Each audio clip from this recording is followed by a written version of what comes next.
Welcome, dear students. Ami, today we are again, we have come with a new video and with a new topic. আমি last ক্লাছত যিটো পঢ়িছিলোঁ এইটো আছিল কি যে তোমাৰ ট্ৰান্সক্ৰিপশ্যন ইউনিট এই কথাটো আমি লাষ্ট ক্লাছত পঢ়িছিলোঁ আৰু ট্ৰান্সক্ৰিপশ্যন ইউনিট বুলি আমি কৈছিলোঁ কোনটো অংশ যে যিটো পাৰ্টত ডিএনএৰ যিটো পাৰ্টত ট্ৰান্সক্ৰিপশ্যন হয় যিটো পাৰ্টত ডিএনএৰ ট্ৰান্সক্ৰিপশ্যন হয় সেই পাৰ্টটোকে আমি ট্ৰান্সক্ৰিপশ্যন ইউনিট বুলি ক'ব পাৰোঁ আৰু সেই ট্ৰান্সক্ৰিপশ্যন ইউনিটৰ যিবিলাক অংশ সেই অংশবিলাক দিয়াৰ R different parts of the transcription unit আৰু সেই অংশবিলাক আমি পঢ়িছিলোঁ লাষ্ট ক্লাছত তো এতিয়া আজি আমি এটা নতুন কথা পঢ়িম এই কথাটো NCERT টেক্সটবুকত আমাৰ দিয়া আছে আচলতে আমি আকৌ অকণমান নতুনকৈ কিছুমান কনচেপ্ট আমি পুনৰ এবাৰ আমি চাবলৈ আমি চেষ্টা কৰিম we are trying to visit again some of the old concepts আগৰ পুৰণি কনচেপ্ট কিছুমানে আমি আকৌ নতুনকৈ এবাৰ চাবলৈ প্ৰয়াস কৰিম তো ইয়াতে আমি লিখিছোঁ যে জিন ভাৰ্চাছ চিষ্ট্ৰন এটা শব্দ দুটা মন কৰিবা যে জিন বনাম চিষ্ট্ৰন জিন আৰু চিষ্ট্ৰন দুটা বেলেগ বস্তু আচলতে একেটাই বস্তু কিন্তু ইয়াতে শব্দ দুটা বেলেগ বেলেগ ধৰণে ইউজ হৈছে আমি সেই কথাটো আমি মন কৰিম আৰু চিষ্ট্ৰন বুলি যিটো বস্তু আছে এই বস্তুটো আমাৰ NCERT টেক্সটবুকত নতুনকৈ দিছে আগৰ কনচেপ্ট আগৰ চিলেবাছত এইবিলাক বস্তু নাছিল এতিয়া নতুনকৈ কিছুমান কথা সোমাই দিছে আমি তেনেকুৱা এটা বস্তু হৈছে আমাৰ চিষ্ট্ৰন আচ্ছা এতিয়া আমাক যদি সোধা হয় যে হোৱাট ইজ জিন জিন বুলি যদি কোৱা হয় তেতিয়াহ'লে আমি চিম্পলি অতি চিম্পল ভাষাত আমি কেইটামান কথা ক'ব পাৰোঁ যে gene is an unit of inheritance যিটো কথা আমি অলৰেডি লিখিছোঁ ইয়াতে gene is an elementary unit of inheritance which can be linked to a particular character মানে এটা চৰিত্ৰক নিৰ্দেশ কৰা এটা তোমাৰ বিশেষ মানে ইউনিট অফ ইনহেৰিটেন্স যিটোক আমি কৈছোঁ যে বংশগতিৰ এটা বিশেষ একক এলিমেণ্টেৰী ইউনিট মানে প্ৰাথমিক একক আৰু সেইটোকে আমি জিন বুলি কওঁ আৰু আমি এই কথাটো ইতিমধ্যে পাইছোঁ যে জিনবিলাকে আমাৰ এটা চৰিত্ৰ মানে নিৰ্দেশ কৰে বা এটা চৰিত্ৰক আমাৰ দেখুৱায় তাৰপাছত কোৱা হৈছে জিন ইজ এন ইউনিট অফ মিউটেশ্যনটো তোমালোকে পাবা মিউটেশ্যন মানে হৈছে কি যে ডিএনএত হোৱা কিছুমান পৰিৱৰ্তন আৰু সেই পৰিৱৰ্তনৰ ফলত যদি চৰিত্ৰৰ কিছুমান পৰিৱৰ্তন হয় তেতিয়াহ'লে সেই ঘটনাটোক আমি মিউটেশ্যন বুলি কওঁ and gene is an unit of mutation অৰ্থাৎ জিনবোৰত মিউটেশ্যন হয় আচলতে মিউটেশ্যন হোৱা প্ৰাথমিক স্থানটো কি আমাক যদি এই কথাটো সোধা হয় যে what is the primary site of mutation if we are asked to answer what is the primary site of mutation তেতিয়া আমি কি ক'ম যে gene is the primary site of mutation মানে জিনতহে আচলতে মিউটেশ্যন সংঘটিত হয় আৰু সংঘটিত হোৱাৰ লগে লগে তাৰ প্ৰভাৱটো আমি তাৰ ফেনোটাইপিক যিবিলাক কেৰেক্টাৰ অৰ্থাৎ তাৰ চৰিত্ৰটো সলনি হৈ যাব গতিকে সেইকাৰণে আমি ক'ব পাৰোঁ যে gene is an unit of mutation অৰ্থাৎ জিনত বা ডিএনএৰ সেই বিশেষ অংশ জিনতহে মিউটেশ্যন সংঘটিত হয় তাৰপিছত আৰু এটা কৈছে কি যে জিন ইজ এন এইবিলাক চব ডেফিনেশ্যন আচলতে জিনৰ বেলেগ বেলেগ ডেফিনেশ্যন প্ৰথম দিয়া হৈছে যে জিন আৰু এটা ডেফিনেশ্যন দিছে যে gene is an unit of DNA which not only specifies protein formation through mRNA but also' synthesizes other RNA আচ্ছা এই কথাটো আমি মন কৰিব লাগিব যে ইয়াতে কোৱা হৈছে যে gene is an unit of DNA which not only specifies protein formation চাবা আমি লাষ্ট ক্লাছত তোমালোকক এটা কথা কৈছিলোঁ যে জিন বা ডিএনএৰ পৰা জেনেটিক ইনফৰমেশ্যনটো mRNA লৈকে যায় আৰু mRNAৰ পৰা সেই ইনফৰমেশ্যনটোৱে এটা প্ৰটিন এটাক স্পেচিফাই কৰে মানে প্ৰটিনটোৰ কোনটো ঠাইত কোনটো এমিনো এচিড বহিব এই কথাটো তোমাৰ কোনে স্পেচিফাই কৰে ডিএনএত থকা সেই ইনফৰমেশ্যনখিনিয়ে যিখিনি প্ৰথম ডিএনএৰ পৰা mRNA লৈকে যাব আৰু mRNAৰ পৰা সি প্ৰটিনলৈকে যাব গতিকে আমি ক'ব পাৰোঁ যে ডিএনএৰ সেই বিশেষ অংশটো বা সেই জিনটোৱে কি কৰে যে ইট নট অনলি তোমাৰ specifies protein formation through mRNA right ই তাৰমানে mRNA সৃষ্টি কৰি ই প্ৰটিন সৃষ্টি হোৱাত যে অকল সহায় কৰে সেইটোৱেই নহয় চাবা সেই পইণ্টটোৱে আমাৰ ডেফিনেশ্যনটো আমাৰ খুব ইম্পৰ্টেণ্ট যে gene is an unit of DNA বা ডিএনএৰ সেইটো অংশকে আমি জিন বুলি কওঁ which not only specifies protein formation through mRNA যিয়ে কেৱল এটা নিৰ্দিষ্ট প্ৰটিনকেই সি স্পেচিফাই নকৰে mRNA সৃষ্টিৰ দ্বাৰা বাট অলছ' চিন্থেচাইজেছ আদাৰ RNAs এই পইণ্টটো আমাৰ কাৰণে খুব এটা দৰকাৰী পইণ্ট কিয় কৈছোঁ চাবা কাৰণ RNA আমাৰ কি আছে যে we have three types of RNA mRNA tRNA and rRNA right So we have three types of RNA. এটা হৈছে mRNA, এটা হৈছে rRNA আৰু এটা হৈছে tRNA. এতিয়া এই DNA ৰ পৰা যেটো তোমাৰ mRNA সৃষ্টি হয় সেই mRNA টোহে তোমাৰ কি কৰে প্ৰটিন সৃষ্টি কৰে মানে সেই mRNA থকা ইনফৰমেশন খিনিহে প্ৰটিন সৃষ্টিত ব্যৱহাৰ হয় এতিয়া তেনেকে চাব গলে আমাৰ কি আছে tRNA আৰু rRNA ও আছে তো tRNA আৰু rRNA থকা যিখিনি information that information is not required for protein formation মই এই কথাটোকে ক'ব গৈ আছো যে it is the information only that is present in mRNA থকা যিখিনি ইনফৰমেশন সেই ইনফৰমেশন খিনিহে আমাৰ কি হয় that information is used for protein formation মানে protein formationৰ কাৰণে সেই ইনফৰমেশন খিনি ইউজ হয় কিন্তু বাকি যিকেটা RNA আছে সেই RNA থকা ইনফৰমেশন খিনি protein formationৰ কাৰণে সৃষ্টি নহয় তো এই ক্ষেত্ৰত আমি তোমাৰ জিন বুলি কলে আসলতে আমি জিন শব্দটোৱে জিনৰ ডেফিনিশনটোৱে তা মানে কি গোটেই কেটা কথাকে মানে সাঙুৰি লব গোটেই কেটা কথাকে তা মানে ই ইনক্লুড কৰিব কি কথা ইনক্লুড কৰিব যে জিন হৈছে ডিএনএ ৰ হেতু অংশ যিটো অংশৰ পৰা তোমাৰ প্ৰটিন সৃষ্টি কৰা mRNA সৃষ্টি হয় ৰাইট আকৌ প্ৰটিন সৃষ্টি নকৰা tRNA আৰু rRNA ও সৃষ্টি হয় মই সেই পইণ্টটো কৈ আছো তোমালোকক যে জিন বুলি কলে gene is the unit of DNA gene হৈছে DNA ৰ হেতু ইউনিট যিটো ইউনিটে কি তোমাৰ অকল যে mRNA যে সৃষ্টি কৰে হেতু নহয় হি tRNA আৰু rRNA ও সৃষ্টি কৰে গতিকে জিনৰ ডেফিনিশনটোত আমাৰ এই tRNA mRNA আৰু rRNA সৃষ্টি কৰা DNA ৰ সেই অংশটোকহে আমি জিন বুলি কওঁ গতিকে ইয়াতে আমি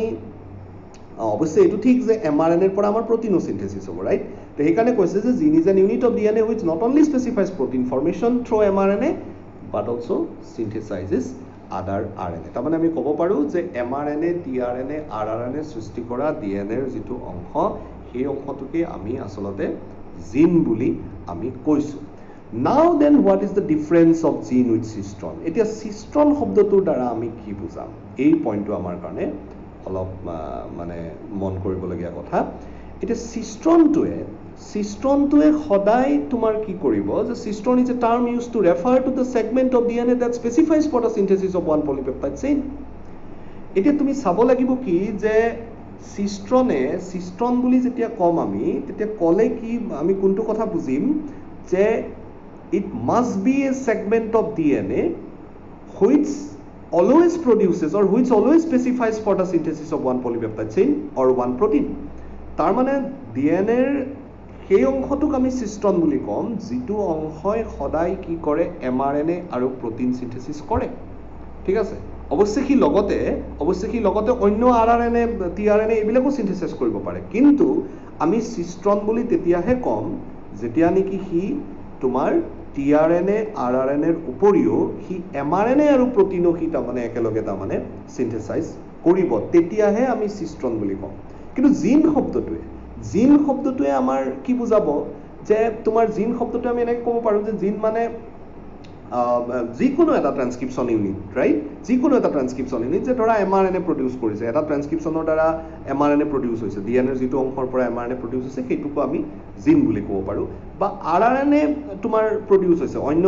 মানে অংশ rRNA প্ৰডিউস হৈছে সেইটোকো আমি জিন বুলি ক'ব পাৰো বা tRNA প্ৰডিউস হৈছে সেইটোকো আমি DNA ৰ যেটো অংশৰ পৰা tRNA প্ৰডিউস হৈছে বা rRNA প্ৰডিউস হৈছে বা mRNA আৰু প্ৰটিন প্ৰডিউস হৈছে গোটেইবোৰকে আমি জিন বুলি ক'ব পাৰো বাট cistron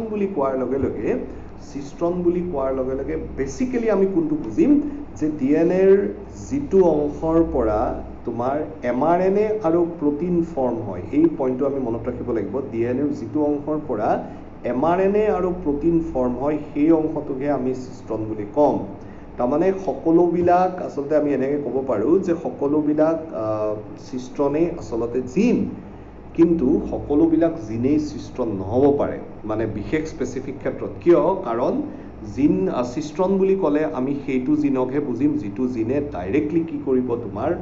ডাইৰেক্টলি আসলতে হি পলিপেপটাইড বা হি প্ৰটিন সিনথেসাইজ কৰিব অৱশ্যে কি অন্য rRNA tRNA এইবিলাকো হি সিনথেসাইজ কৰিব পাৰে কিন্তু cistron বুলি ক'লে হি mRNA আৰু প্ৰটিন হি সিনথেসাইজ কৰিবই লাগিব কিন্তু জিন বুলি ক'লে জিনটোৱে আমাৰ এটা ব্ৰডলি বহুকেইটা কথা সাঙুৰি ল'ব জিন বুলি ক'লে তোমাৰ হি mRNA সিনথেসাইজ কৰা DNA ৰ সেই অংশটোক আমি জিন বুলি কম rRNA সিনথেসাইজ কৰা DNA ৰ সেই অংশটোক আমি জিন বুলি কম tRNA সিনথেসিস কৰা DNA ৰ সেই অংশটোক আমি জিন বুলি কম কিন্তু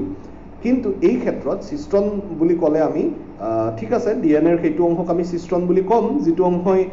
তোমাৰ আৰআৰএনএ টিআৰএনএও সিনথেসিস কৰে বাট তাৰ উপৰিও কিন্তু সি এমআৰএনএ আৰু প্ৰটিন সি সিনথেসিস কৰিবই লাগিব তাৰমানে তেতিয়াহে আমি সিস্ট্ৰনৰ ডেফিনেশনটো সম্পূৰ্ণ হ'ব তো এই দুটা কথা আমি মন কৰিব লাগিব যে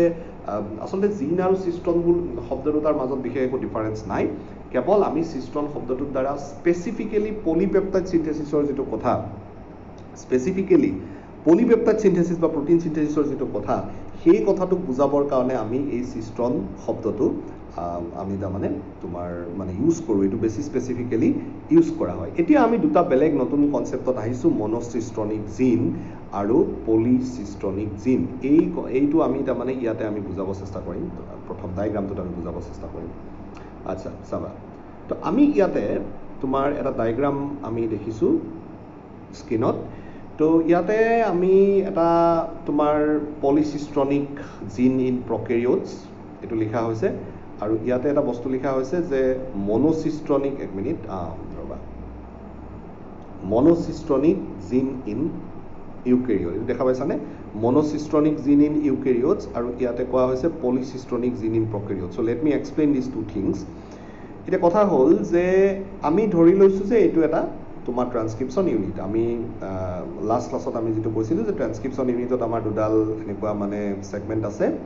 এটা from 5 days to 3 days আৰু আনটা হৈছে from 5 days to 3 days these are in opposite directions এটা ইয়াৰে আমি এই দুডালক আমি নাম দিছো এই দুডাল স্ট্ৰেণ্ডক এটা টেমপ্লেট স্ট্ৰেণ্ড আৰু আনটো কোডিং স্ট্ৰেণ্ড এই কথাবিলাক আমি আগৰ ভিডিঅ'তে পাইছো আচ্ছা তো এতিয়া ইয়াতে আমি পাইছো প্ৰমোটাৰ আৰু টাৰ্মিনেটৰ দুটা আমি অংশ পাইছো এটা প্ৰমোটাৰ ৰিজন আৰু এটা টাৰ্মিনেটৰ ৰিজন তো ইয়াতে আমি এতিয়া পলিসিস্ট্ৰনিক শব্দটোৰ দ্বাৰা আমি কি বুজিম যে পলিসিস্ট্ৰনিক জিন মানে যদি ষ্ট্ৰাকচাৰেল জিন অংশখিনি তোমালোকে আগৰ ভিডিঅ'টো চাই ল'বা আগৰ এই লিংকটোত মই একেলগে লিংকটো দিব পাৰিলে ভাল আছিল কিন্তু সেইটো তোমালোকে উলিয়াই লৈ পেলাই চাব লাগিব যে যিখিনি মাজৰ অংশ অৰ্থাৎ আমি এই অংশখিনিক ষ্ট্ৰাকচাৰেল জিন বুলি কওঁ আচলতে এই গোটেই অংশটো এটা ট্ৰান্সক্ৰিপশনৰ ইউনিট মানে ডিএনএৰ এই অংশটোত আমি জানো যে ট্ৰান্সক্ৰিপশন ঘটিব আৰু ইয়াৰে ট্ৰান্সক্ৰিপশন আৰম্ভ হ'ব এই প্ৰমোটাৰত আমি কৈছো এই আগতে আৰু শেষ হয় ক'ত টাৰ্মিনেটৰত ঠিক আছে তো ইয়াতে আৰএনএ পলিমাৰেজ এনজাইমে বাইন্ড কৰে ট্ৰান্সক্ৰিপশন ষ্টাৰ্ট হয় আৰু ইয়াতে আমাৰ ট্ৰান্সক্ৰিপশনটো কি হয় শেষ হয় নহয় তো এতিয়া ইয়াৰে আচলতে সেইকাৰণে মাজৰ যিখিনি অংশ আছে মানে যিখিনি ষ্ট্ৰাকচাৰেল জিন অংশ এই ষ্ট্ৰাকচাৰেল জিন অংশখিনি ডাইৰেক্টলি ট্ৰান্সক্ৰিপশন হৈ পেলাই তোমাৰ এমআৰএনএ সৃষ্টি হ'ব আচ্ছা এতিয়া এই ষ্ট্ৰাকচাৰেল জিন অংশখিনি আমি পলিসিস্ট্ৰনিক বুলি কৈছো কাৰণটো কি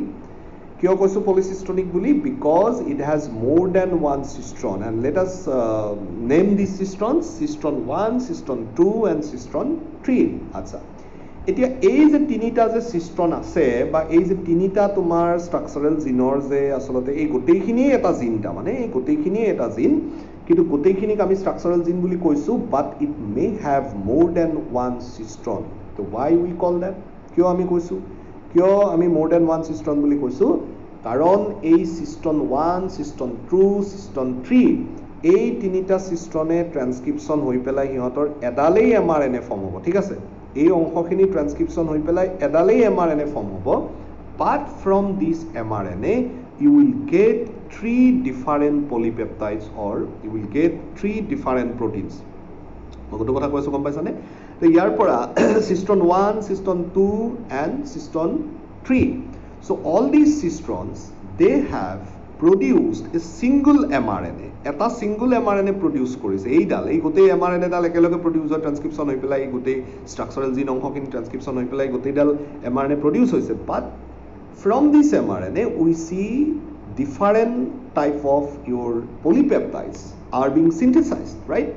এই mRNA এর পৰা আসলতে তিনিটা বেলেগ বেলেগ তোমাৰ পলিপেপটাইড বা বহু পেপটাইড কি হৈছে সিনথেসাইজ হৈছে তো সেই কাৰণে আমি কৈছো কি যে ইয়াতে আসলতে তোমাৰ তিনিটা সিস্ট্ৰন আছে বা এটাতকে বেছি সিস্ট্ৰন আছে আৰু এই যেটো জিন এই জিনটোকে আমি এই ষ্ট্ৰাকচাৰেল জিনটোকে আমি পলিসিস্ট্ৰনিক জিন বুলি কওঁ the structural gene is called as polycistronic gene and it is present in prokaryotes it is present in bacteria আমি এনেকুৱা পলিসিস্ট্ৰনিক জিনে কি ধৰণে কাম কৰে তাৰ এটা আমি পাম ইয়াতে নেক্সট আমি দুটা তিনিটা ক্লাছৰ পিছত আমি সেই বস্তুটো পাম Saba. But in eukaryotes, let me show you. But in eukaryotes, this is not going to happen. ঠিক আছে? Eukaryotes আমি কি পাইছো? যে ইউক্যারিওটছত we see that the structural gene the structural gene it consists of a single cistron. এই structural gene খিনিত আমি এটা cistron দেখা পাইছো, বাকি সব একে আছে। আমি যেনেকে ইয়াতে তিনিটা সিস্ট্ৰন পাইছিলো, অৰ্থাৎ তিনিটা আমি ইউনিট পাইছিলো বেলেগ বেলেগ, তো ইয়াতে আমি এটাই সিস্ট্ৰন পাম, আৰু এটা সিস্ট্ৰন মানে এটা mRNA, আৰু এটা mRNA মানে এটা তোমাৰ পলিপেপটাইড বা এটা protein. So this type of your gene or this type of monocistronic gene is present in eukaryotes, is present in human cell, it is present in plant cell,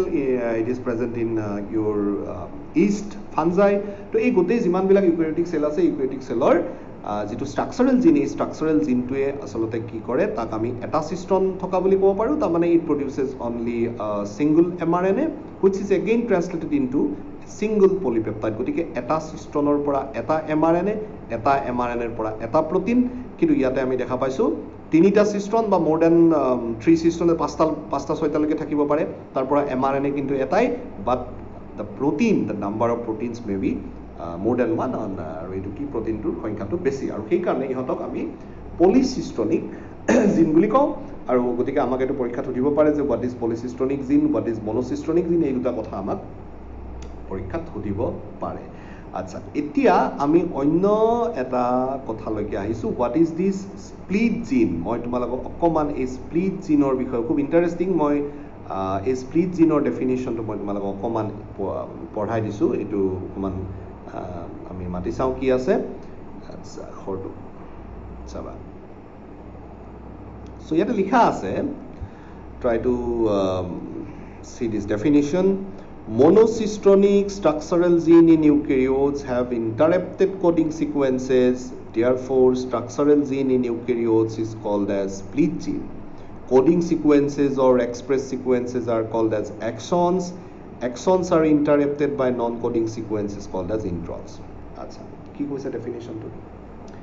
Monocistronic structural gene in eukaryotes have interrupted coding sequences. এই লাইনটো বুজিব লাগিব। তাৰ মানে আমি গম পালো যে ইউক্যাৰিওটৰ যেটো স্ট্ৰাকচাৰাল জিন, এই স্ট্ৰাকচাৰাল জিনটোত এটাই সিস্ট্ৰন আছে, সিস্ট্ৰন এটাই আছে, কিন্তু এই সিস্ট্ৰনটোৰ যিবিলাক সিকুৱেন্স, অৰ্থাৎ যিবিলাক ডিএনএ সিকুৱেন্স মানে কি বুজো আমি, নিউক্লিওটাইডৰ যেটো মানে সাজন, যেনে এডিনাইন আছে, কোনোবাটো গুৱানিন আছে, কোনোবাটো সাইটোসিন আছে, হেইটোক আমি কোডিং সিকুৱেন্সেস বা নিউক্লিওটাইড সিকুৱেন্সেস বুলি কওঁ। এতিয়া কৈছে কি যে এই স্ট্ৰাকচাৰাল জিনখিনিত থকা যেটো সিকুৱেন্সেস, সেই সিকুৱেন্সেস বিলাক কোডিং সিকুৱেন্সেস। কোডিং মানে হিহতে কি কৰে, they have information which is used for the synthesis of protein, right? সিহতে কোড কৰে, মানে সংকেত হিচাপে কাম কৰে, প্ৰটিন সৃষ্টিৰ সংকেত হিচাপে কাম কৰে। আৰু সেই সংকেতবিলাক আমি অলৰেডি কৈ আছো যে that code is present in the form of the genetic information, right? He DNA he genetic information হিচাপে থাকে, আৰু সেই ইনফৰমেশনখিনি ডিএনএৰ পৰা mRNA লৈকে যায়, mRNA ৰ পৰা কি গৈ পেলাই প্ৰটিনলৈকে যায়। তাৰমানে আমি সেই mRNA ত থকা সেই ইনফৰমেশনখিনি কি কৰে, তোমাৰ প্ৰটিন সৃষ্টিত হি মানে অংশগ্ৰহণ কৰে, প্ৰটিন সৃষ্টিত সেই ইনফৰমেশনখিনি ব্যৱহাৰ হয়। আৰু যিখিনি ইনফৰমেশন ব্যৱহাৰ হয় সেইখিনি আসলতে সিকুৱেন্স হিচাপে, কোডিং সিকুৱেন্স হিচাপে তোমাৰ ডিএনএ থাকি যায়। আচ্ছা, এতিয়া মই কোনটো কথা কৈ আছো যে ইউক্যারিওটত যেটো স্ট্ৰাকচাৰাল জিন, এই স্ট্ৰাকচাৰাল জিনত থকা যিবিলাক তোমাৰ কোডিং সিকুৱেন্সেস, দিস কোডিং সিকুৱেন্সেস আৰ ইন্টাৰপ্টেড। ইন্টাৰপ্শন আছে মানে খণ্ড খণ্ড কিবাকে, মানে সেই কোডিং সিকুৱেন্সটোত মানে কি হৈ আছে, ইন্টাৰপ্শন হৈ আছে, যে তাত কিবা বেলেগ বস্তু আছে, তাৰমানে কোডিং সিকুৱেন্সৰ মাজত কিবা বেলেগ বস্তু আছে। আৰু সেই বেলেগ বস্তুবিলাক কি আমি ইয়াতে চাবলৈ চেষ্টা কৰিম। চাবা, এইটো হৈছে আমাৰ এটা স্প্লিট জিনৰ এৰেঞ্জমেন্ট। ওকে, চাবা, তো ইয়াতে আমি কি দেখিছো যে this is a part of your transcription, it is a transcription unit, and this part is your structural gene, ইয়াৰ পৰা ইয়ালৈকে এইখিনি structural gene, then this part is promoter and this part is terminator, এইখিনি কথা আমি already পাইছোৱেই। Now this part is your monocistronic structural gene, এই পাৰ্টটো হৈছে আমাৰ monocistronic structural gene। এতিয়া এই মনোসিস্টনিক স্ট্ৰাকচাৰাল জিনত আমাৰ দুটা অংশ আছে, মই এই কথাটোৱে কৈ আছো। এটা কোডিং সিকুৱেন্সেস, ঠিক আছে, এইখিনি কোডিং সিকুৱেন্সেস, এই যিখিনি আমি সেট কৰি দিয়া নাই, আমি যিখিনি আমি অংশ ফ্ৰী ৰাখিছো, এই অংশটো আৰু এই অংশটো দিজ আৰ কোডিং সিকুৱেন্সেস। আচ্ছা, এতিয়া আমাৰ কোডিং সিকুৱেন্স মানে মই ডাইৰেক্টলি কৈছো যে ইয়াত থকা ইনফৰমেশনখিনি তোমাৰ প্ৰটিন সৃষ্টিত ব্যৱহাৰ হ'ব। The information that is present in this region will be directly used in the formation of your mRNA and then in the formation of protein. আমি ক'ব পাৰোঁ যে ইয়াত থকা যিখিনি ইনফৰমেশ্যন এই ইনফৰমেশ্যনখিনি ডাইৰেক্টলি প্ৰটিন সিনথেসিছত তাৰমানে ইউজ হ'ব। কিন্তু আমাক ডেফিনেশ্যনত কৈছে কি যে এই কোডিং সিকুৱেন্সবিলাক দে আৰ এগেইন ইণ্টাৰেপ্টেড মানে হৈছে কি যে তাৰ মাজত সোমাই আছে মানে বাধা কোডিং সিকুৱেন্সবিলাকত যে বাধাৰ সৃষ্টি কৰা হৈছে they are being interrupted by the presence of some non-coding sequences. তাৰ মানে কি বুজিছো যে এই ইণ্টাৰেপ্টেড সিকুৱেন্সবিলাকৰ মাজে মাজে কিছুমান এই কোডিং সিকুৱেন্সবিলাকৰ মাজে মাজে কিছুমান এনেকুৱা সিকুৱেন্স আছে যিবিলাক সিকুৱেন্স আচলতে নন কোডিং সিকুৱেন্সেছ। তাৰ মানে বুজা যাব যে ইয়াত থকা যিখিনি ইনফৰমেশ্যন বা ইয়াত থকা যিখিনি তোমাৰ নিউক্লিঅটাইড ডিএনএত থকা বা যিখিনি বেছ pair this base pair is not going to used in the formation of protein right. ইয়াত থকা যিখিনি তোমাৰ বেছ পেয়াৰ আছে এই বেছ পেয়াৰখিনিয়ে আচলতে মানে ই প্ৰটিনক কোনো ধৰণে তাৰমানে স্পেচিফাই নকৰে। তাৰমানে এই আমাৰ আছে গৰু নাবাই হাল নহয় জানো, থকাতকৈ নথকাই ভাল হয়নে নহয় আচলতে ক'ব নোৱাৰিম। এনিৱে এতিয়া কথা হ'ল যে এই বস্তুটোৰ তাৰমানে ফাংচনলেছ। আমি ক'ব পাৰোঁ যে this regions they do not have a direct role in protein synthesis. তুমি ক'ব পাৰা যে ডাইৰেক্টলি ইয়াত থকা ইনফৰমেশ্যনখিনি প্ৰটিন সৃষ্টিত বা ইমিডিয়েটলি কোনো প্ৰটিনক স্পেচিফাই নকৰে। গতিকে এই নকৰা অংশখিনিৰ পৰিমাণটোৱেই কিন্তু আমাৰ ইউকেৰিঅটত বেছি, অৰ্থাৎ কৰা অংশৰ পৰিমাণটো যথেষ্ট কম। আমি সেই সম্পৰ্কে পিছতো পাম। তো ইয়াতে যিটো নন কোডিং সেইকাৰণে আমি কৈছোঁ যে this sequences are called as non coding sequences, আৰু ইয়াত থকা যিবিলাক সিকুৱেন্স আছে এই কথাখিনিক কোডিং সিকুৱেন্সেছ। এতিয়া আমি খুব ধুনীয়া দুটা নাম দিছোঁ। এই কোডিং সিকুৱেন্সবিলাকক আমি কৈছোঁ এক্সন আৰু নন কোডিং সিকুৱেন্সবিলাকক আমি কৈছোঁ ইন্ট্ৰন। এই শব্দ দুটা আমি মন কৰিব লাগিব। তো নাও দিছ whole structural gene, you can see the structural gene and you can also see the coding sequences which are being interrupted by the presence of some non-coding sequences. তাৰ মানে coding sequence, non-coding sequence, coding sequence, non-coding sequence, তো এই ধৰণে তাৰ মানে কি হৈ আছে তোমাৰ এটা ইণ্টাৰেপশ্যন আছে। আৰু সেই কাৰণে আমি এই ধৰণৰ যিটো arrangement, this type of arrangement we call this type of arrangement as the split gene arrangement. এই arrangementক আমি split gene বুলি কওঁ। আৰু ইয়াতে যিটো কোডিং সিকুৱেন্স এই কোডিং সিকুৱেন্সটোক আমি এক্সন বুলি ক'ম। Exon is again interrupted by non coding sequences that is called intron. আৰু এই এক্সন ইন্ট্ৰন এই ধৰণৰ যিটো এৰেঞ্জমেণ্ট এই ধৰণৰ এৰেঞ্জমেণ্টক আমি স্প্লিট জিন এৰেঞ্জমেণ্ট বুলি কওঁ। আৰু স্প্লিট মানে খণ্ড খণ্ডকৈ থকা। And this split gene arrangement is basically it is present in eukaryotes, it is not present in prokaryotes. আৰু তোমালোকক এক্সামত পৰীক্ষাত এইটো দিব যে what do you mean by split gene, what is action, what is intron, এই ধৰণৰ কথাবিলাক তোমালোকক দিব পাৰে। what is monocistronic এইটো আমি মাত্ৰ পালোঁ। what is monocistronic structural gene, then what is polycistronic structural gene, এই ধৰণৰ তোমালোকক কুৱেশ্যন দিব পাৰে। what is cistron, then what is the difference between gene and cistron. So all these questions are very much probable for your exam, and these topics এই কথাবিলাক these are well explained in your NCERT textbook. এই NCERT textbookৰ আমি একদম strictly NCERT textbook ফলো কৰি আছোঁ। আৰু এই প্ৰতিটো লাইন আচলতে ইম্পৰ্টেণ্ট। কিতাপত দিয়া আছে, কেৱল কিতাপৰ কথাখিনিকে আমি অলপ বেছি চিজিলকৈ দি আছোঁ। তো গতিকে আমি আজিলৈকে এইখিনি কৰিছোঁ। ইয়াৰ পিছত আমি নেক্সট আৰু এটা ভিডিঅ'ত আমি আহিম, মেকানিজম অফ ট্ৰান্সক্ৰিপশ্যন আমি পঢ়িম। যাতে আমাৰ বেছি দীঘল নহয় সেইকাৰণে আমি বৰ বেছি কথা আমি আলোচনা কৰিব খোজা নাই। আমি ইয়াৰ পিছৰ ভিডিঅ'টোত will discuss about the mechanism of transcription in prokaryotes in the next video'. So' till then good bye, thank U.